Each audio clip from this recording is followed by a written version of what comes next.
All right, guys, so one of the things that we do is we raise whitetail deer.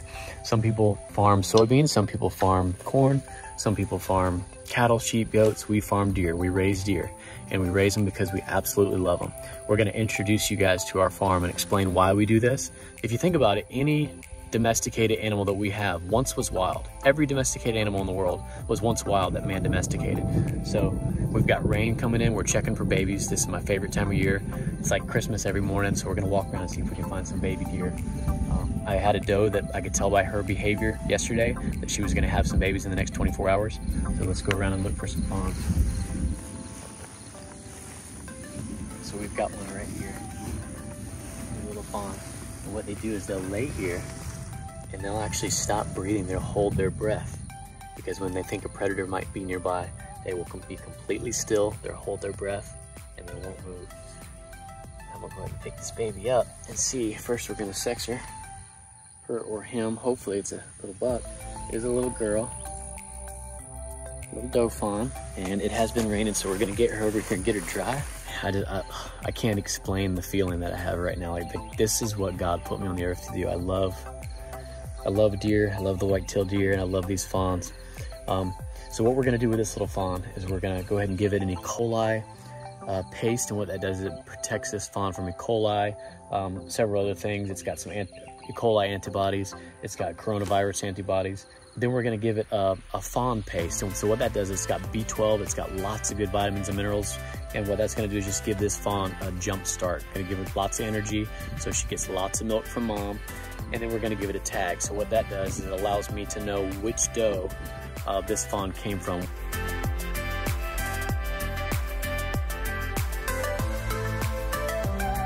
Then we're gonna spray this little fawn's feet with iodine. And what that's gonna do, it's actually called triodine, but what it's gonna do is it's gonna harden these deer's feet. It's gonna prevent foot rot. When they're in a wet environment like Florida, they can get foot rot because when they're born, the hooves are still pretty soft. We're also gonna spray the umbilical cord with some iodine, and what that's gonna do is just gonna turn it hard to like shoe leather, and that prevents umbilical infection. She goes. All right, she's gonna go find mama. We're gonna look for more babies. A doe in the wild here in Florida typically will have one fawn, and that's because there's not a lot of nutrition in Florida in the wild. Well-fed, well-nutritioned, deer that are getting adequate nutrition typically have two. And so we're looking for a second fawn because they usually always have two.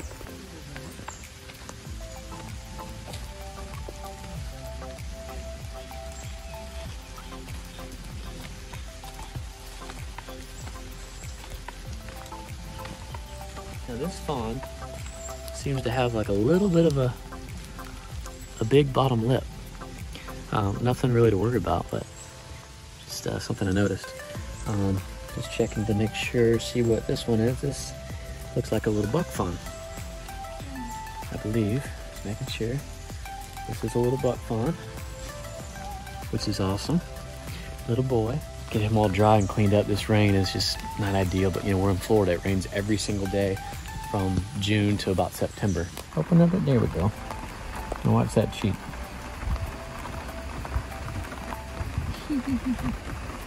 That's good. This little fawn out of the rain. Right there. At least keep him out of the rain a little bit. All right, this is crazy. So this is a third fawn, which means the doe had triplets. Let's see what it is. It's a little doe fawn. So that's three fawns that we had out of one doe.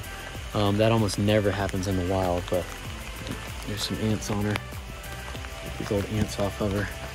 What people don't understand is most animals in the wild, in nature, don't die from old age. They never die from old age. They die from disease. They get older, and they get weaker, and they get a disease that kills them, or they get older and weaker and slower, and they're taken out by predators.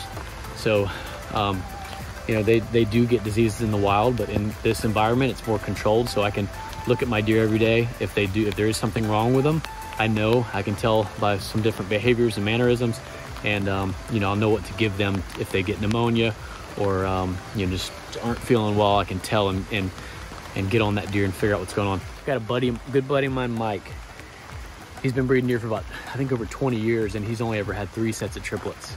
And he's got a lot of deer, so this is pretty incredible. Triplets, man, this is how I roll. How we roll. Precious little thing.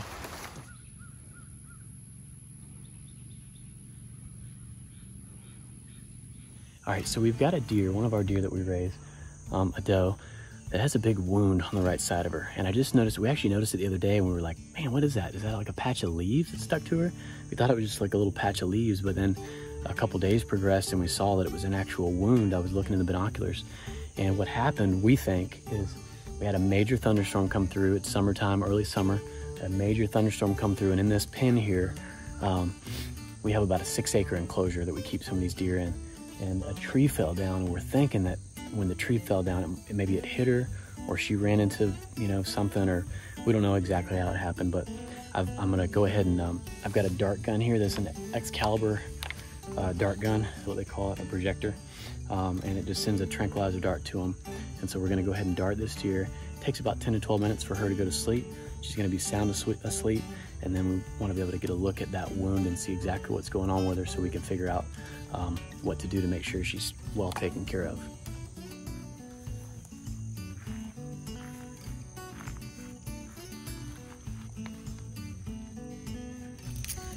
Put the mask on this deer, and what it's going to do is just going to keep her nice and calm. And she fell over on her bad side, so we're going to take a look. Let's see what's going on here with her.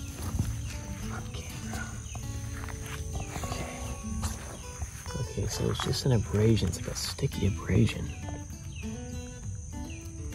Ooh, big patch of skin. It's a big old patch of skin. I'm not sure how that happened. Alright, so it's just a little flap of skin, and you can see it's not bad. It's just a rough flap of skin. And what I'm going to do is I'm just going to take my little multi-tool scissors here. I'm just going to cut this off, and then I'm going to clean this little wound up. Is not bad. It's not as bad as we thought it might be. I thought it was part of her guts hanging out, but it's just an abrasion somehow. I don't know how it would have happened, but I'm going to get a lot of this dirt and debris out of there. And I'm going to spray this down with triodine. So this is an antiseptic and a disinfectant. I'm going to just spray this down. It's going to kill anything that might be bad. That'll completely disinfect that. It'll also help keep insects off of it a little bit. They don't like the smell of iodine. We're going to give her a few different medications. And think about it, out in the wild, all these white-tailed deer have worms. They have parasites, they carry worms. And so, you know, in a captive environment like this, we're going to make sure that we treat these animals as best we can, because we love these animals. We love white-tailed deer. So we're going to give her a worm. We're going to give her a steroid that's just going to give her a little bit more strength during this time of stress. And then I'm also going to give her an antibiotic just in case there's any infection she might be fighting. All right, so what we're doing right now is we're getting the reversal ready. And what this is it's 2 parts. So I'm going to give her 2 shots, and that's going to reverse the drug that I gave her to put her to sleep. What it does, it basically just metabolizes the drug into her system really, really fast. And within a matter of 4 to 6 minutes, she'll be back on her feet, not know what hit her, what happened. Right now, she's getting the best sleep she's ever had. It's just like anesthesia. So if she's not gonna remember any of this, she's completely out right now.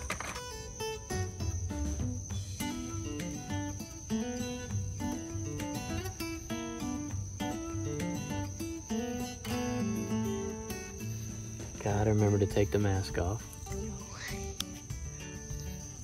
That wouldn't be good.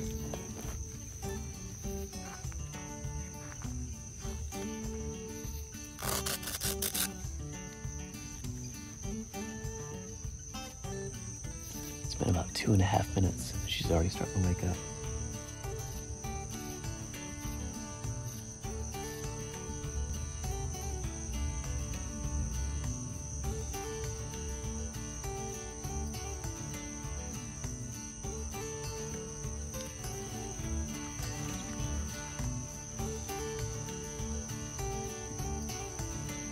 Isn't that crazy? Like nothing ever happened. He's gonna feel a lot better.